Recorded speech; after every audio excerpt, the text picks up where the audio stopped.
بسم اللہ الرحمن الرحیم۔ اللہ تبارک و تعالیٰ کے بابرکت اور مبارک نام سے آغاز کرتے ہیں جو بلا شبہ بہت ہی زیادہ مہربان اور رحم والا ہے۔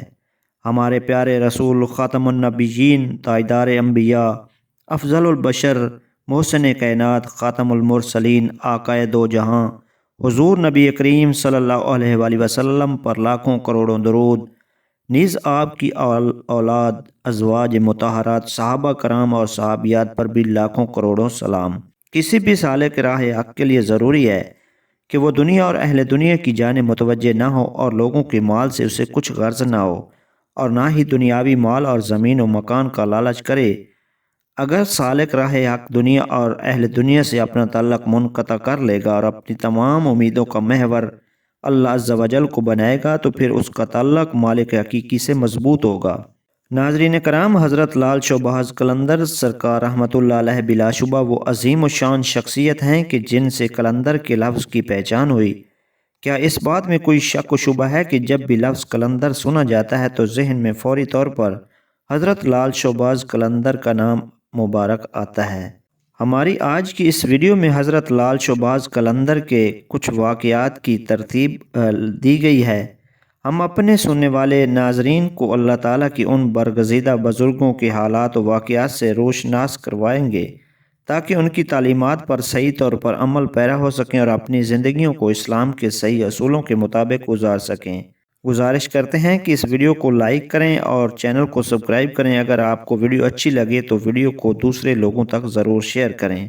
ناظرین کرام، ایک مرتبہ کا ذکر ہے کہ سیون شریف اور اس کے ارد گرد کے علاقوں میں اس قدر شدید قحط پڑا کہ لوگوں کو اپنی جان کے لالے پڑ گئے۔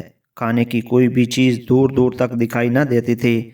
بارشیں ہونا بند ہو گئیں، نہریں خشک ہو گئیں، جو پانی تھا وہ بھی زیر زمین چلا گیا، کنویں سوکھ گئے اور پانی کا کہیں بھی نام و نشان نظر نہ آتا تھا۔ اس قدر خوفناک قحط کی صورت پیدا ہو گئی کہ زندہ بچنے کا کوئی امکان نظر نہیں آتا تھا۔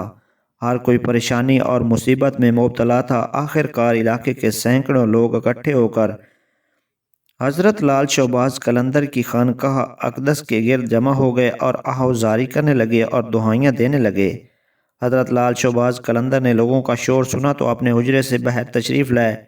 لوگوں کی حالت دیکھی نہ جاتی تھی۔ آپ نے لوگوں کو سمجھاتے ہوئے ارشاد فرمایا، تم سب لوگ اللہ تعالیٰ کی بارگاہ میں توبہ کرو اور میرے پیچھے کھڑے ہو جاؤ۔ میں اللہ تعالیٰ سے باران رحمت کی دعا مانگتا ہوں، تم سب آواز بلند آمین کہتے جانا۔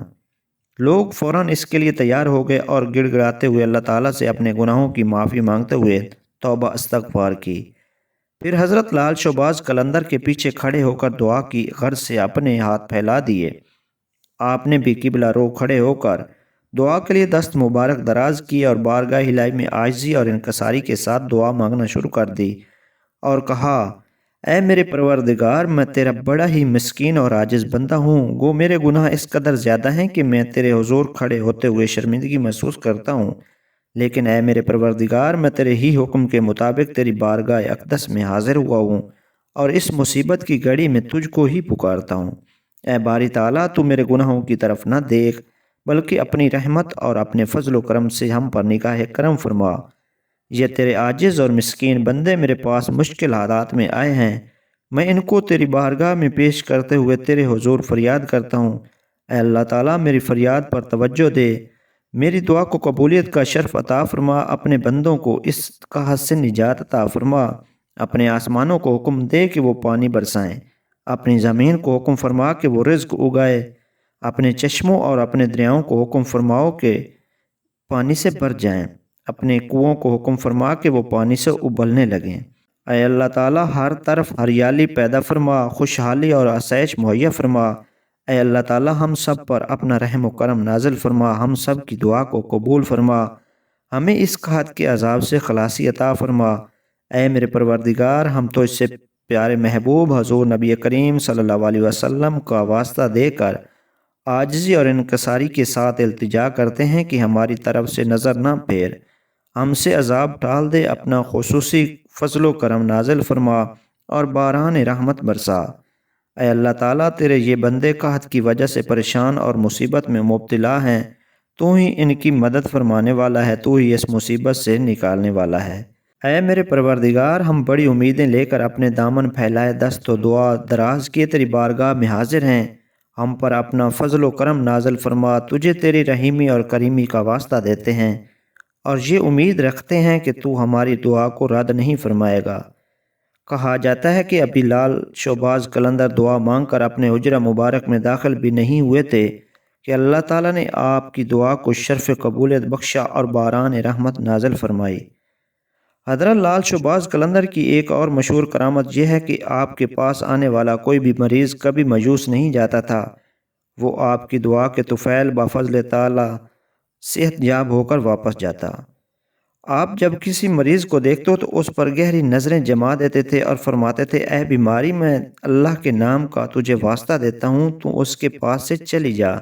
اس جملہ کے کہتے ہی تندرستی کے آثار پیدا ہونے لگتے تھے اور مریض افاقہ محسوس کرنے لگتا تھا۔ اس کے بعد آپ قرآن پاک کی چند آیات کریمہ تلاوت فرماتے اور پانی پر دم کر کے فرماتے کہ اس پانی کو مریض کو پلاؤ اور مریض کی آنکھوں پر لگاؤ۔ مریض کے لواحقین آپ کی نصیحت پر عمل کرتے، اس طرح مریض صحت یاب ہو جاتے۔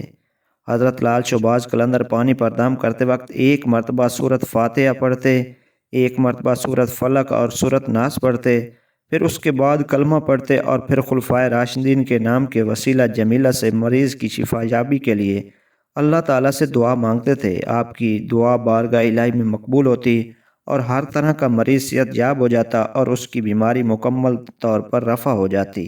حضرت لال شہباز قلندر کی ایک کرامت یہ بھی مشہور اور زبان زد و عام ہے کہ اللہ تعالیٰ نے آپ کی زبان اور آواز میں اس قدر تاثیر پیدا کی تھی کہ آپ کا بیان لوگوں کے دلوں میں گھر کر جاتا تھا اور لوگ آپ کے بیان کو اس قدر توجہ اور یکسوئی سے سنتے تھے کہ ایک سکوت سطاری ہو جاتا تھا۔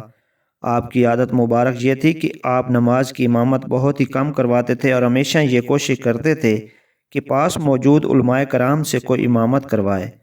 جمعۃ المبارک کا خطبہ کا خاص طور پر اہتمام فرماتے تھے۔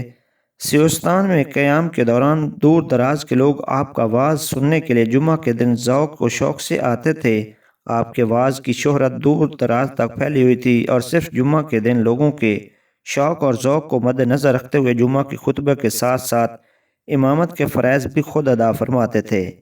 آپ کی کرامت یہ تھی کہ اللہ تعالیٰ نے آپ کی آواز کو حسن و خوبی سے نوازا تھا جو کہ سننے والوں کو مسحور کر دیتی تھی۔ خوش آواز ہونے کے ساتھ ساتھ آپ کی آواز میں سوز و گداز بھی تھا۔ ایک مرتبہ آپ اپنی خانقاہ اقدس کے صحن میں بیٹھے وضو فرما رہے تھے۔ اس جگہ پر کافی دھوپ تھی اور کوئی سایہ نہیں تھا۔ دھوپ کی تپش کو دیکھتے ہوئے آپ کے چند مریدوں نے عرض کیا، حضرت، ہم اس جگہ پر ایک سایہ دار درخت لگائیں گے تاکہ کچھ مدت کے بعد یہاں پر سایہ ہو جائے اور اس درخت کے سائے میں بیٹھ کر لوگوں کو راحت ہو۔